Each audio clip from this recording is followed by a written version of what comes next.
thank you so much for tuning in. This is my first cooking tutorial and I'm so excited to get this started. I figured for my first dish I was going to do a double berry summer cobbler, and I figured it'd be a great way for us to get excited about some more warm weather to come.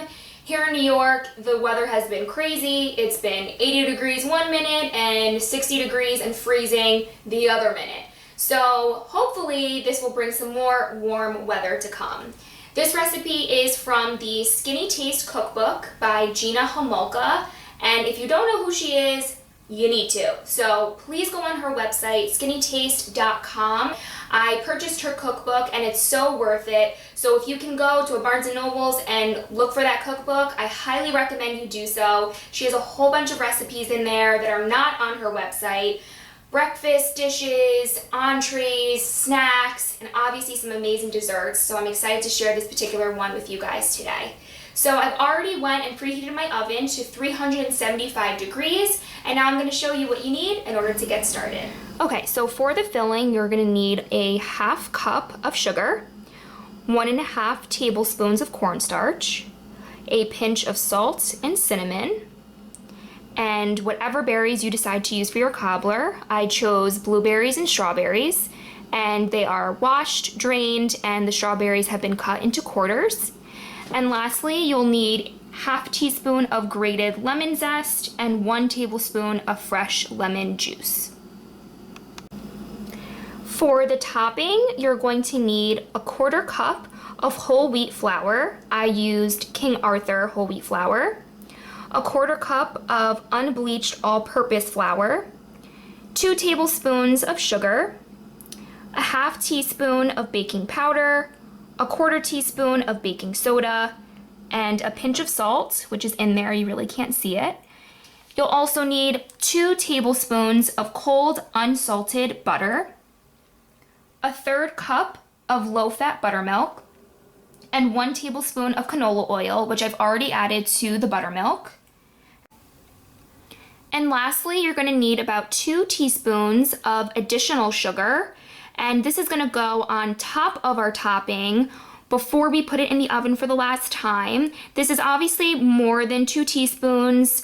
Please use as much or as little as you feel is necessary. I like my topping to be a little bit more on the sweeter side just because of the berries that I chose are more tart. So that's all you'll need. Let's get started. Okay, so let's get our filling all put together. So we're gonna whisk together the sugar, the cornstarch, the cinnamon, and the pinch of salt.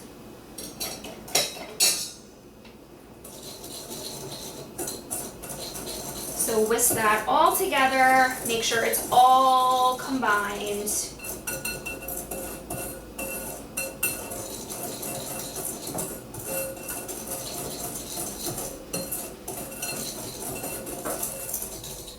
Okay, so once it's all combined,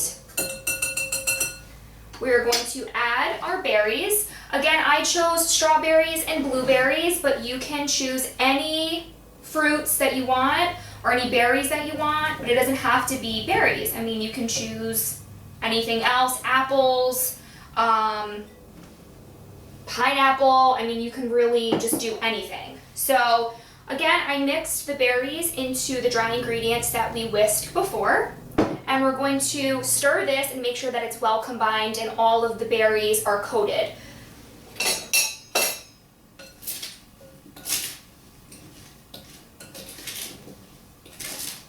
Making sure each and every berry is coated.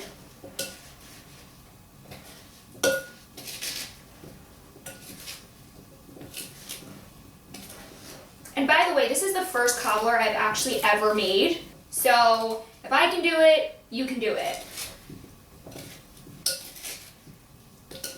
So once you see that all the berries are coated, you can go ahead and put in your lemon zest and your lemon juice.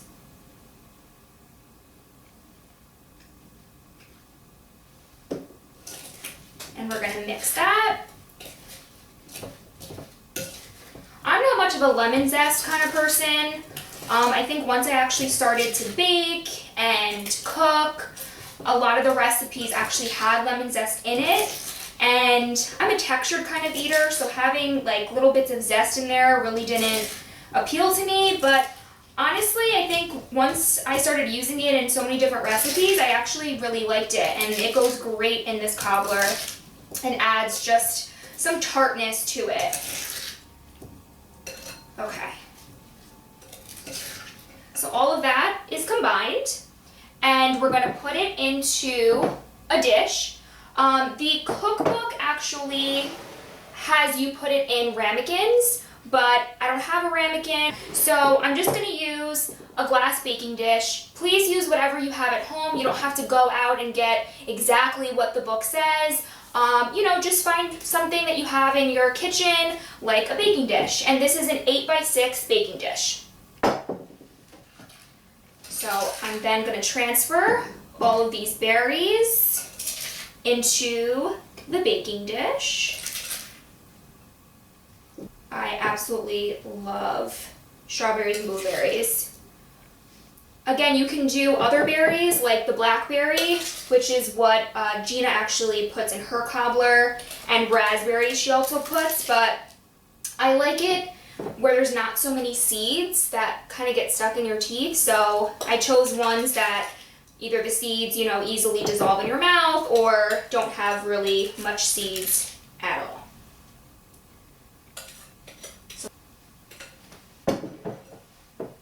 make sure it's all nice and even. I feel like there's more blueberries on one side, so I'm going to just move it over. Make sure it's even. Alright, so that's exactly what it looks like. And now I'm going to pop it into the oven for about 22 to 24 minutes. Alright, and we will see what it looks like when it comes out. Okay, so for our topping, we're going to take all the dry ingredients that I showed you before, the 2 different types of flour, the sugar, baking soda, baking powder, and a pinch of salt. And we're going to whisk that all together.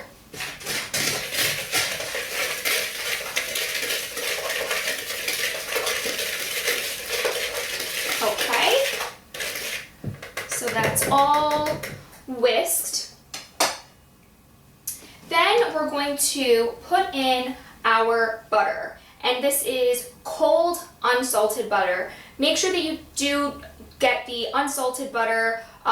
I found actually a lot of with the baking recipes that you have to use unsalted, especially if you're putting salt in it. It's just in order for you to have control over how much salt actually goes into the recipe. So I cut it up already into little bits of cubes so that it's easier when I have to use the pastry cutter to cut up the butter. And you want to make sure that you cut it up so that at the end there are small pebbles.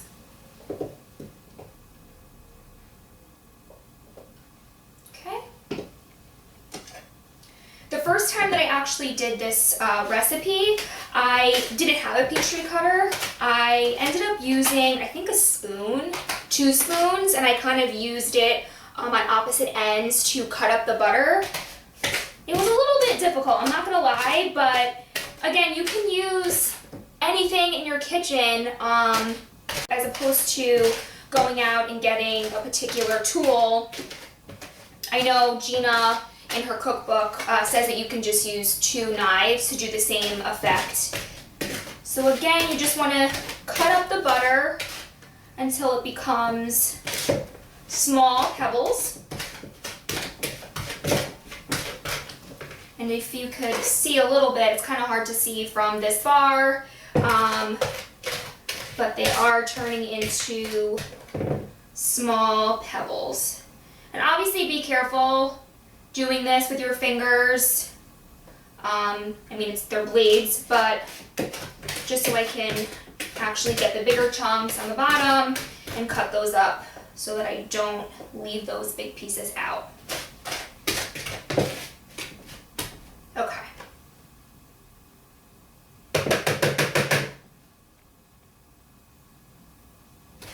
So we pretty much got all of the butter cut up. We're going to set that aside. bowl, we have our buttermilk and our canola oil, which I just combined together before, makes it a little bit easier. And we're gonna whisk this together so that this is also well combined before we put it into our dry ingredients. And it was actually kind of funny because this is the first time I've ever used buttermilk in a baking recipe. So when I first bought the milk, I thought that it was spoiled, and I didn't realize that that's how buttermilk actually is, that it has that kind of soury taste to it. So I smelled it and I was telling my boyfriend, I'm like, I think, you know, this expired or something, and then I actually had to look it up. It's fine. It's supposed to smell and taste that way, so just don't be scared. So once this is whisked together, we're going to combine it with our dry ingredients, and we're going to mix this up.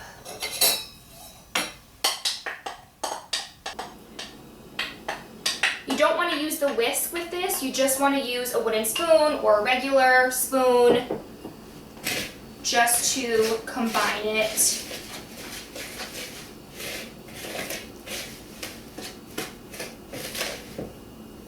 Yeah, I can smell the soury milk, but it is okay.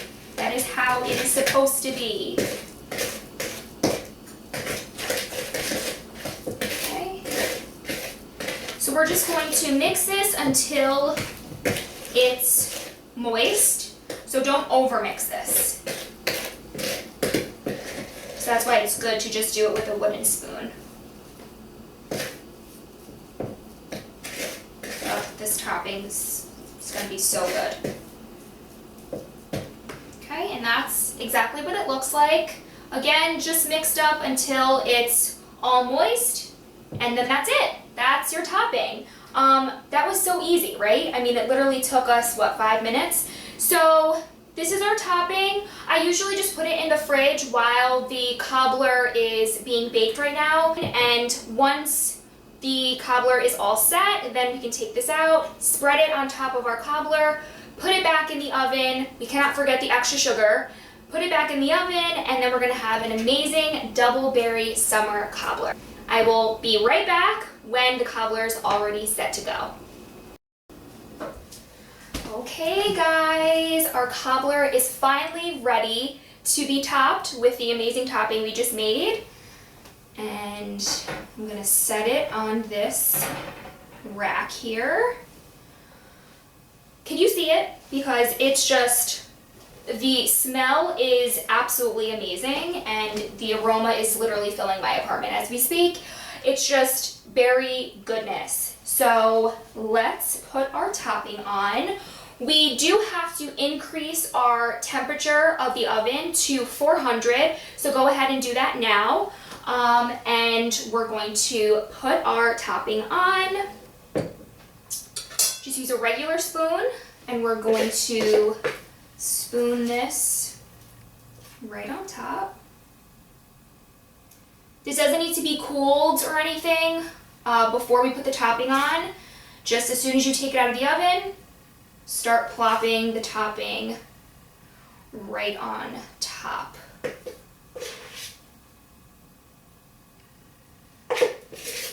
And then we're going to spread this all over.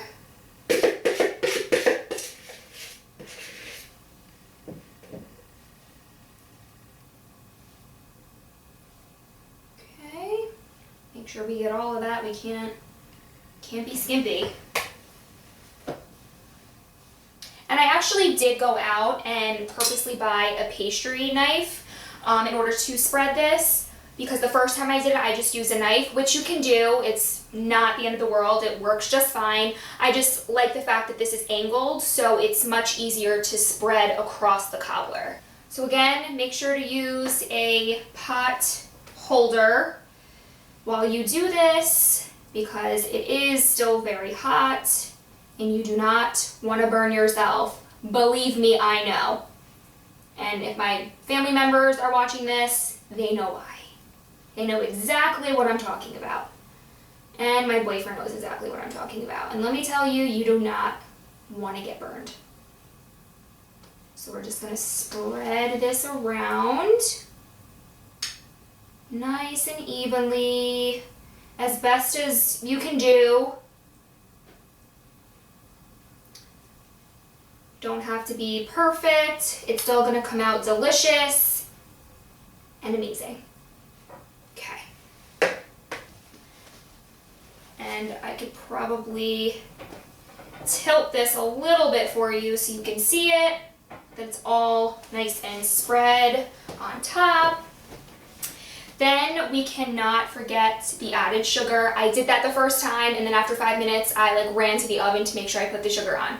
So again, it calls for 2 teaspoons, but use how much you want, how much you feel like you need. I like mine, again, more on the sweeter side, so it's a little bit more than 2 teaspoons. So we're just going to sprinkle this right on top. Okay. And it's all set to be put back in the oven. This time it's going to go in for about 15 to 18 minutes, and then we're going to take it out and let it cool for 15 to 20 minutes before we serve and dig in. By the way, I had to come back and mention this because I think it's actually quite funny, and shows that, you know, it's my first video, so of course you're going to have little glitches. If you notice throughout this video, I have this blue kind of thing on my wall. It is not the decor. It's actually a piece of tape because I was trying to measure exactly where my head was going to be and how to align the camera. So just a funny fact. Just wanted to let you know. Happens to the best of us.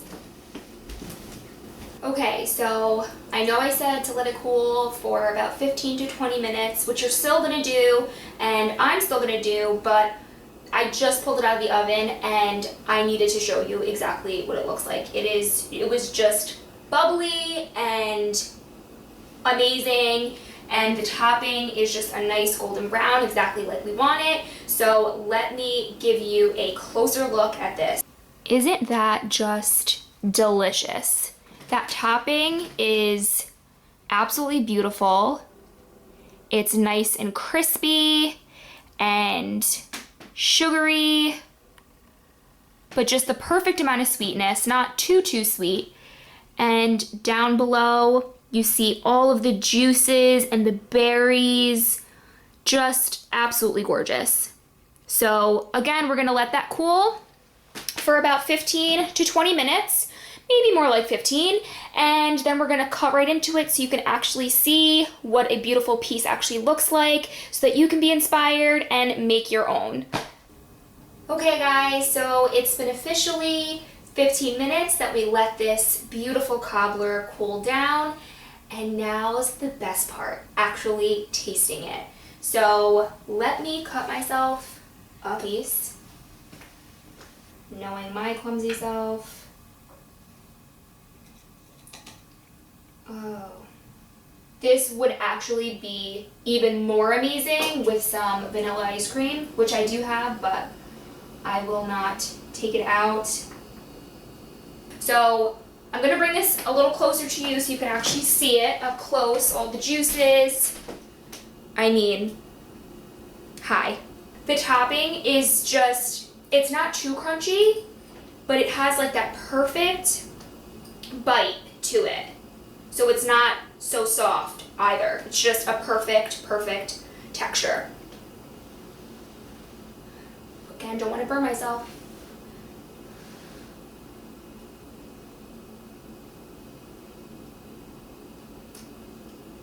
Oh my god. Oh.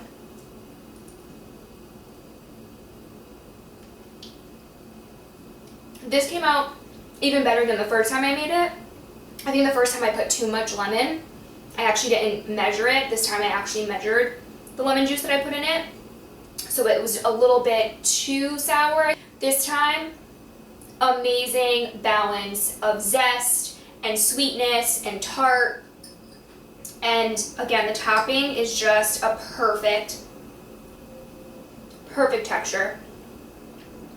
It's amazing. So you need to go out right now get these ingredients if you do not have them in your kitchen and make it as soon as possible, please. Guys, thank you so much for tuning in. Again, this is just really exciting for me to do, and I appreciate even anybody watching. So please subscribe to my channel, and I hope that I can inspire you to do some more baking in your own home. So again, do not forget to check out that website, skinnytaste.com, or if you want to go the extra mile, definitely get that cookbook. You will not regret it. I will see you guys next time. Bye!